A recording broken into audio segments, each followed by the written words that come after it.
rin nakaligtas ang Kabikulan sa pananalasa ng Bagyong Quinta dahil sa walang puknat na pagulan, nalubog sa baha ang ilang lugar sa Albay at Camarines Norte. Nakatutok si Michael Hausian ng GMA Bicol. Ang mga bayan ng Uwas, Pulangi, Libon, Malinaw, Magyang Lungsod ng Legazpi ang labis na nakakaranas ng matinding pagbaha dala ng buntot ng Bagyong Quinta kahapon. Sa bayan ng Pulangi, halos abuti ng mga bubong ng bahay. Pati ang aso na ito hindi nakaligtas sa baha. Pati ang mga eka-ektaryang palayan sa Libon at Pulangi hindi rin nakaligtas. Abot tuhod naman ang tubig baha sa bayan ng Uwas. Si Alfredo Bino at ang kanyang mga apo, hindi na dalawang isip na lumikas.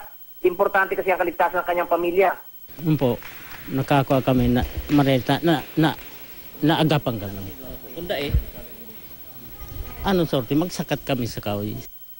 Si Norlinda Bihino, medyo nag-aalangan na tumigil sa evacuation center. Pero wala raw siya magagawa kundi ang sumunod sa preemptive evacuation order ng lokal na gobyerno. Dasal lang niya, sana di na sila abutan ng bagong taon sa evacuation center. Mas maray man po ta yaon po digdi ta tenganing magkalikay man po sa tubig. Opo. Tadakol na po sa tubig. Tinatakutan po na sa mga aki po. Araw po ining saradit. 3 kilong bigas ang matatanggap ng bawat evacuee. Samantala sa bayan naman ng Labo, Camarines Norte, inilikas sa mahigit 100 pamilya matapos bumaha sa barangay Ginakutan. Walang puknat ng pag-ulan simula noong Pasko hanggang sa pagdating ng Bagyong Quinta.